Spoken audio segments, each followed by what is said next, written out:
In this video, you will learn about safe harbor compliance, calculating benchmarks, and priority of effort requirements.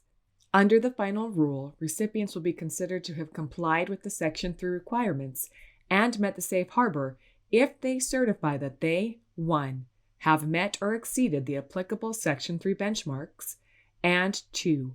Certify that they followed the required prioritization of effort requirements absent evidence to the contrary.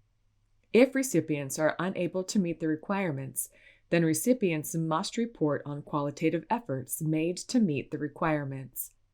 Next, let's review the Section 3 benchmarks. For public housing financial assistance, to meet the benchmarks for safe harbor, 1. 25% or more of all labor hours worked by all workers employed with public housing financial assistance in the PHA's or other recipients' fiscal year must be Section 3 workers, and 2. 5% or more of all labor hours worked by all workers employed with public housing financial assistance in the PHA's or other recipients' fiscal year must be targeted Section 3 workers. It is important to note that the 5% goal for targeted Section 3 workers is contained within the 25% goal. All targeted Section 3 workers are Section 3 workers, but not all Section 3 workers are targeted Section 3 workers. To calculate labor hours, the recipient will take the Section 3 labor hours worked in a PHA's fiscal year and divide that number by the total number of labor hours worked in a PHA's fiscal year. This amount must equal or exceed 25%. In addition to the Section 3 worker goal, the recipient must also meet the targeted Section 3 worker goal. The recipient will take the targeted Section 3 labor hours worked in a PHA's fiscal year and divide that number by the total labor hours worked in a PHA's fiscal year. This amount must equal or exceed 5%. If both goals are met, then the recipient met the safe harbor benchmarks. Recipients must meet both goals to meet safe harbor. If the goals are not met, then the recipient must report on qualitative efforts that were made to comply with the requirements. Examples of qualitative efforts may include outreach efforts, efforts to provide technical assistance, job or workforce readiness training, and coordination activities. There is a special category of labor hours known as professional services labor hours.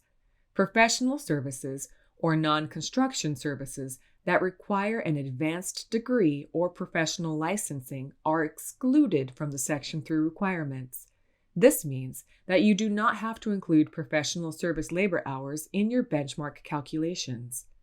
These non-construction services may include services such as contracts for legal services, financial consulting, accounting services, environmental assessment services, architectural services, and civil engineering services.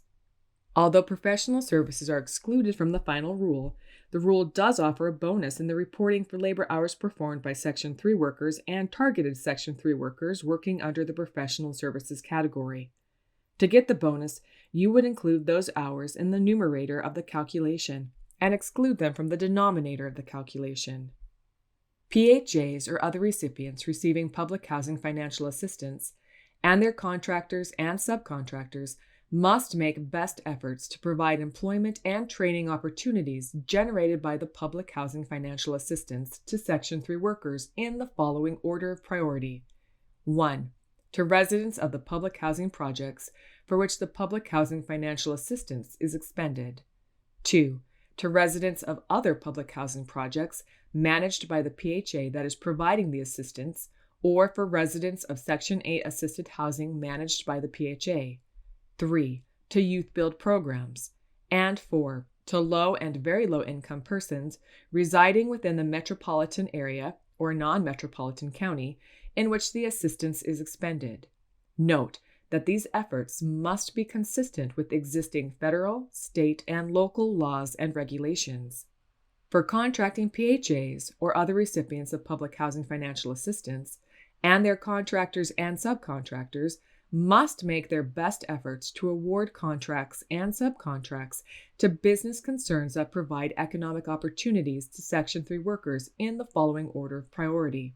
1. To Section 3 business concerns that provide economic opportunities for residents of public housing projects for which the assistance is provided. 2.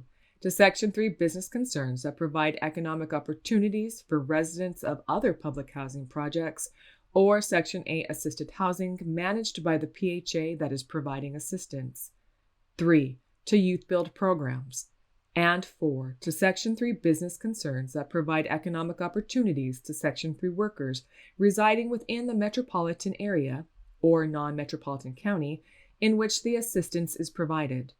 All efforts must be made consistent with existing federal, state, and local laws and regulations.